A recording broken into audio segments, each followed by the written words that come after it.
గారు మాట్లాడుతారు. ఇప్పుడు కృష్ణ గారు ఒకటి రేజ్ చేశారు. కృష్ణ గారు ఏంది టీవీ ఛానల్, కాంగ్రెస్ పార్టీకి సంబంధించిన టీవీ ఛానల్ ఇచ్చిన దానిలోనే 4,000 మాకు వచ్చాయని చెప్పారు. వచ్చిన తర్వాత ఎట్లా వాళ్ళు అన్ని గెలిచారో అంటారు. ఎన్ని వచ్చాయి? 4,031 ఇచ్చారు బీఆర్ఎస్ కి. Big TV 4,000. Big TV Congress party ఎవరు చెప్పారు? మీరు రాసుకుంటే అయిపోతుందా? ఒకసారి న్యూస్ చెక్ చేసుకోండి. బిగ్ టీవీ సంబంధించి రోజు మా మీద ఎన్ని వార్తలు రాస్తారు. సరే, ఇప్పుడు వేరే టీవీ ఛానల్ మీరు ఒట్టిగా మాట్లాడితే బిగ్ టీవీ సంబంధించి రోజు మా మీద ఎన్ని వార్తలు ప్రచారం చేస్తూ ఒకసారి ఓపెన్ చేసుకోండి దయచేసి. మేడం, ప్రతి దాన్ని బీఆర్ఎస్ పార్టీ ఏంటంటే వాళ్ళు సోషల్ మీడియా నమ్ముకో. కలవకుల కవిత గారు చెప్పింది వాస్తవం. యూట్యూబ్ ఛానల్ రామన్న చూస్తున్నాడు, ఆయన చూస్తున్నాడు. శాటిలైట్ ఛానల్ హరీష్ రావు గారు చూస్తున్నారు. కానీ కలవకుల కవిత గారు మాట్లాడిన ప్రశ్నలు మాత్రం అల్లుడు పోని ట్యాప్ చేసినట్టే కేసీఆర్ గారు మాట్లాడరు. హరీష్ రావు గురించి కలవకుల కవిత మాట్లాడు. మీరు పంచాయతీ ఎన్నికలను చూసి అనుకున్నారు అనుకోండి. అప్పుడు పంచాయతీ ఎన్నికల్లో కాంగ్రెస్ కి ఏమొచ్చింది? మేము దయచేసి హుజురాబాద్ లో ఎన్ని ఓట్లు వచ్చాయి? 3,000 ఓట్లు. మేము దయచేసి హుజురాబాద్ లో బల్బూర్ వెంకట్ నిల్చుంటే 3,000 ఓట్లు వచ్చాయి. మేము ఎగిరెగిరి పడతలే. బీఆర్ఎస్ పార్టీ ఎగిరెగిరి పడుతుంది. కాంగ్రెస్ పార్టీ ఎట్లా అయిపోతుంది? కాంగ్రెస్ పార్టీ పని అని మేము అంటున్నాం. మేము కాంగ్రెస్ పార్టీ పని అయిపోయిందో మీరు ఎట్లా నిర్ధారిస్తారు? మాకు 67% వస్తుంది. మేము ఎందుకు చెప్పాల్సి వచ్చింది? మీరు మాట్లాడిన తర్వాత మేము మాట్లాడుతున్నాం. ఈ రోజు మా ముఖ్యమంత్రి గారు మరి అంతే కదా. మా రెబల్స్ తర్వాత మాకు సంబంధించినట్టు మాకు చూడండి. అరే 80 ఇప్పుడు మాకు సంబంధించి 7,527 మేము మా రెబల్స్ మాదే రాసుకున్నాం. మాకు బీఆర్ఎస్ పార్టీ లేదు, భారతీయ జనతా పార్టీ ఏమవుతుంది సార్? మాకు దయచేసి ప్రజాస్వామ్యం లేకుండా చేసింది వాళ్ళు. తెలంగాణ రాష్ట్రంలో స్వేచ్ఛ లేకుండా చేసిన వాళ్ళు పెద్ద పెద్ద మాటలు మాట్లాడుతూ ఉన్నారు. ఇక మా ముఖ్యమంత్రి అంటే మొత్తం తెలంగాణ మొత్తం గ్రామ పంచాయతీ ప్రచారం చేశారు. ఏదో మేము 2 ఏళ్ళు పూర్తయిన సందర్భంగా ఏదో ఒక 10 ఉమ్మడి జిల్లాలకు సంబంధించి ప్రోగ్రాం పోతే దాన్ని పెద్ద ఎత్తున ట్రోలింగ్ చేసే ప్రయత్నం BRS party, Bharatiya Janata party చేస్తా ఉన్నాయి. కాబట్టి దయచేసి 80% ఉన్న వాళ్ళు 27% తగ్గితే మాత్రం మేము తగ్గలేదు, మేము పెరిగినా అయిపోయింది కాంగ్రెస్ పార్టీ అని మాట్లాడితే కాంగ్రెస్ పార్టీ ధీటే సమానం చెప్పుకుంటాము. మేము ప్రజాస్వామ్యాన్ని పరిరక్షించే ప్రయత్నం మేము ముందుకు పోతాం. మీరు చూడండి, మాకు 64 వచ్చిన ఎమ్మెల్యే ఎలక్షన్లో, తర్వాత బై ఎలక్షన్ కంట్రోల్మెంట్ కలిసిన 3 ఎంపీల నుంచి 8 ఎంపీలు పోయిన పరిస్థితి, దాదాపు 5 ఎంపీలు తర్వాత పోయినాం. తర్వాత జూబ్లీస్ బై ఎలక్షన్ గెలిచినాం. వచ్చిన ఎలక్షన్లలో కొన్ని ఎలక్షన్లు గెలిచినాం. అట్లంటే కరీంనగర్ గ్రాడ్యుయేట్ ఎలక్షన్ పాత 2019 ఎందుకు పోల్చుకుంటారు సార్? దయచేసి అసెంబ్లీలో 64 సీట్లు వచ్చి తర్వాత 8 ఎంపీలు అంటే తక్కువనే కదా. ఎట్లా 8 ఎంపీలు తక్కువ అయితే సార్? అట్లాంటి సెకండ్ దగ్గరకు వచ్చి పోయినాయి లేవా? మేము సికింద్రాబాద్ 50 తోటి అట్లా Bharatiya Janata party, BRS party ఎప్పుడు ఈ పరిస్థితి 2005లో 5 ఎంపీలు, 2009 ఇద్దరు, 2014 11 మంది, తర్వాత 9, ఈ రోజు గుండుస్తున్నాం. మరి అంటే 37% ఓటు బ్యాంక్ 17% తగ్గిపోలేదా? వాళ్ళు ఏకంగా కరీంనగర్ టీచర్స్ గ్రాడ్యుయేట్ ఇంకోటి కూడా చెప్తాను. గజ్వేల్లో మీరు చూడ, గజ్వేల్లో వాళ్ళు ఎంత ఖర్చు పెట్టారో తెలుసా అండి? సిద్దిపేటలో, సిరిసిల్లలో, జనగాంలో, స్టేషన్ గన్పూర్లో వాళ్ళు పెట్టిన ఖర్చు ఏంది? అరే పోచారం శ్రీనివాసరెడ్డి ఎంత ఖర్చు పెట్టిండు, పల్లరాజేశ్వర గారు ఎంత ఖర్చు పెట్టారు, కేటీఆర్ గారు ఎంత, హరీష్ రావు గారు ఒక్కసారి సిద్దిపేట పోయినంటే ఒకసారి తెలుస్తుంది. పోచంపల్లి శ్రీనివాసరెడ్డి దానికి కూడా ట్రోలింగ్ చేసే ప్రయత్నం చేస్తారు. అర్థం కాక ప్రతి దాన్ని రాజకీయ కోణాలు. దయచేసి ప్రజాస్వామ్యంలో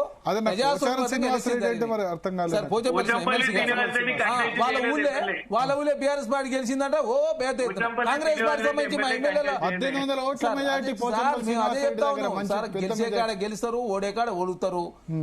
గెలిపోవడంలో సహజం. ఒక ఓటుతో గెలిచినా 2 ఓటుతో గెలుపుగా మేము భావిస్తున్నాం. బీఆర్ఎస్ పార్టీ ఏంటంటే వాళ్ళు గెలిస్తే గెలిపినట్టు, కాంగ్రెస్ పార్టీ గెలిస్తే గెలిచినట్టు కాదని చెప్పేసి తెలంగాణ సమాజం తప్పుదారి పట్టించే ప్రయత్నం చేస్తే ఎట్లా?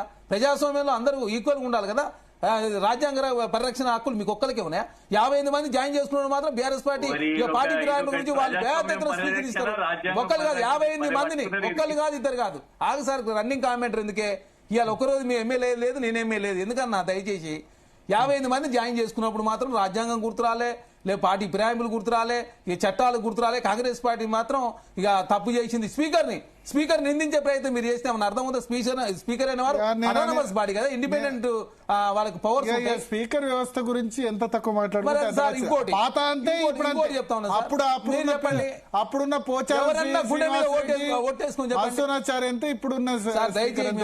పాప ప్రసాద్ కుమార్ గారు మంచి వాళ్ళు. ఎలక్షన్ నిబంధనలు ఎంత పెట్టి సార్ ఖర్చు? ఎవరన్నా గుండె మీద ఒట్టేసుకుని చెప్పండి, ఏ పార్టీ అయినా ఆ ఎలక్షన్ నిబంధనలు లోపల ఎవరైనా ఖర్చు పెడతారా? అది తప్పు కానప్పుడు ఇవన్నీ ఎట్లా తప్పు అయితే? మీకేదే చట్టాలు ఉంటాయో గదే చట్టం. చెన్నమనేని రమేష్ గారు పౌరసత్వం వేరే దేశాల పౌరసత్వం ఉందని చెప్పి ఈ ప్రభుత్వం ఒప్పుకుంది, భారత ప్రభుత్వం. ఆ ప్రభుత్వం అయినా 15 సంవత్సరాలు కేసులు నడిచిన పరిస్థితి మనం చూసినాం. ఇలా కేసు ఏలేదు, సచ్చేలేదు. దాన్ని పెద్ద ఎత్తున ఇక అయిపోయింది. ఎమ్మెల్యేలు డిస్క్వాలిఫై అయ్యారు, ఎలక్షన్లు వస్తున్నాయి. ఎలక్షన్లో మనం జూబ్లీస్ ఎలక్షన్ మేమే గెలిచినవి, కంటోన్మెంట్ లో మేమే గెలిచి థర్డ్ పోతుంది. ప్రతి దాన్ని రాజకీయం చేస్తే ఎట్లా? అదే ఒక 26% రాగానే అయిపోయింది కాంగ్రెస్ పార్టీ అంటే ఎట్లా అయిపోతుంది కాంగ్రెస్ పార్టీ. ఇంకోటి మా ముఖ్యమంత్రి గారు ఏం చెప్పిండు, రండి అసెంబ్లీకి సార్, మీరేం చేసినారో మేమేం చేసినాము అన్నింటిలో చర్చిద్దాం. గోదావరి వాటర్ ఏంది, కృష్ణా వాటర్ రాండి రాకుండా కేటీఆర్ ప్రతిపక్ష నాయకుడు కేటీఆర్ హరీష్ రావా ఎవరు ప్రతిపక్ష నాయకుడు అసెంబ్లీ కోసం ఎందుకు భయపడుతున్నాడు? మేము మీరేమో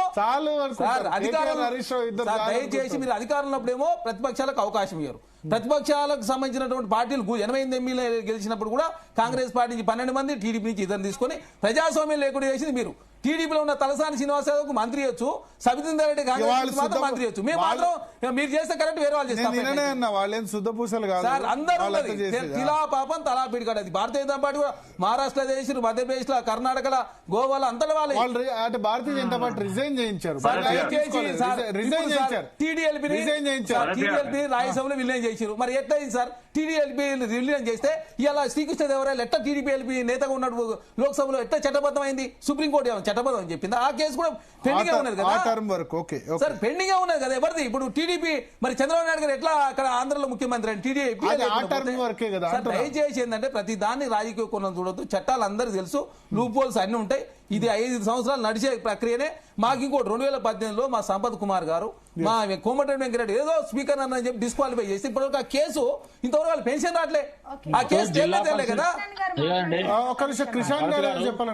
భరత్ గారు, జిల్లా పరిషత్ ఎన్నికలు ఎప్పుడు పెడతారో మేము అడుగుతున్నాం. ఇప్పుడు జిల్లా పరిషత్ ఎన్నికలు పెట్టారు, రేవంత్ రెడ్డి గారు చెప్పాలి, చరణ్ కౌశిక్ గారు ఏం చెప్పారు కానీ అది ఎందుకంటే ఇప్పుడు ఆయన అసెంబ్లీలో చర్చ పెట్టి పెడతారట వాళ్ళు చెప్పారు. సార్ మహారాష్ట్రలో 6 సంవత్సరాలు ఎలక్షన్ పెడతలేదు. ఎందుకు పెట్టలేదు చెప్పాలా భారతీయ జనతా పార్టీ? మీరు తెలంగాణ కాంగ్రెస్ పార్టీ అన్నారు కదా 2 సంవత్సరాలు, మహారాష్ట్రలో పెట్టలే 6 సంవత్సరాల నుంచి. మరాఠా రిజర్వేషన్ పెంచిన తర్వాత పెడతామని చెప్పేసి మొన్న సుప్రీంకోర్టు చెప్పిన తర్వాత జాన్వరిలో పెడతామని చెప్పేసి వారు కూడా కోర్టు మాట ఇచ్చారు.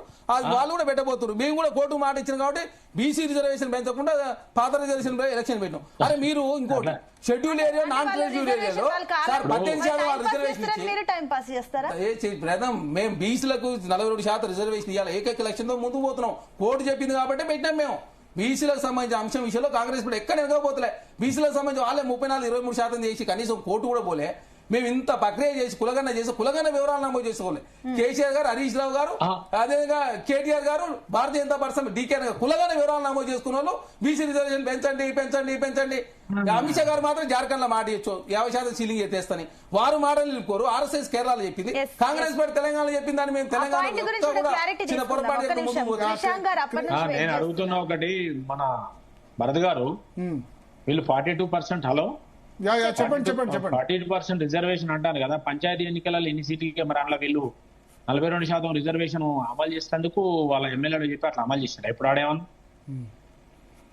అడుగుతున్నా చేయలేదు గుర్తు. ఇప్పుడు ఎంపీటీసీ జెడ్పీటీసీ గుర్తున్నది కాబట్టి చేస్తారేమో. కృష్ణ గారు కూడా చేస్తారు కాదు. ఇప్పుడు మరి రిజర్వేషన్ పంచాయతీ ఎన్నికలలో వీళ్ళు మేము ఇంటికి గెలిచిన వాళ్ళు ఇప్పుడు ఎందుకు మరి రిజర్వేషన్ అమలు చేయనప్పుడు నీ పార్టీ ఇప్పుడు అట్లా కాకుండా ఎక్కడిది అక్కడ మాట్లాడడం కాదు కదా. పార్టీ పరంగా నువ్వు చెప్పినప్పుడు పార్టీ పరంగా ఎన్ని ఇచ్చినావు బీసీలో చెప్పు. నువ్వు పార్టీ కాదన్నప్పుడు మరి పార్టీ పరంగా ఇచ్చినా చెప్పినాం. మేము కొత్త ఏం చెప్పలే. పార్టీ పరంగా చాలా సేపటి నుంచి కృష్ణ గారు ఏదో అడగండి. కృష్ణ గారు అడగండి.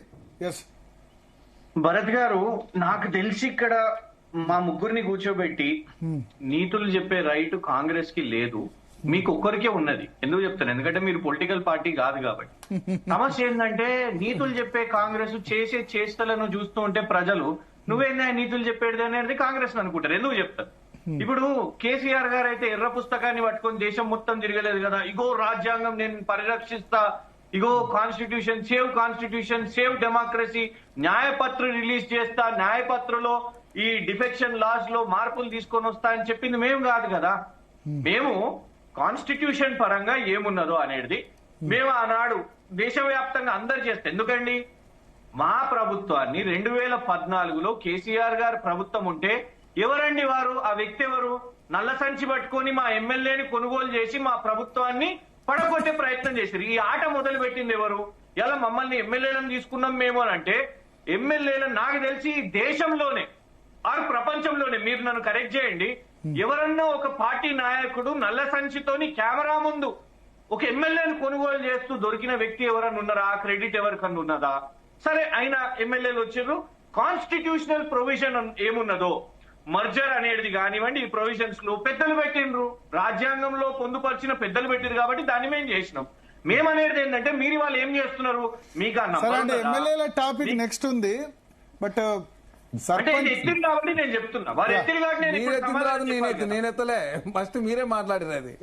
నేను ఇలా రేవంత్ రెడ్డి గారు మాట్లాడారు కదండి, రాహుల్ గాంధీ గారిని అడగండి అని అంటే ఇప్పుడు ప్రెస్ మీట్లలో రేవంత్ రెడ్డి గారు అట్లా చెప్తారు, ఇక్కడ రాహుల్ గాంధీ గారు నేనైతే వచ్చినా, నేను రాహుల్ ఒకటి గాంధీ చెప్తాను, గారు నిన్న వచ్చినా చెప్పింది కానీ, ఏంటంటే ఎవరు శుద్ధ పూసలు కాదు కానీ ఎక్కడో దగ్గర ఆగాల. I heard it. ఇది I ఏదో heard ఒక it. దగ్గర, ఇది ఎవరు ఎక్కడో దగ్గర ఆగాలి. ఆగాలంటే దీనికి ఇప్పుడు supreme court chief justice BR Gavai ఒక ప్రెసిడెన్స్ తీసుకొచ్చారు, మంచి ప్రెసిడెన్స్. ఆయన రిటైర్ అవుతూ 3 నెలలలోపు తేల్చమన్నారు.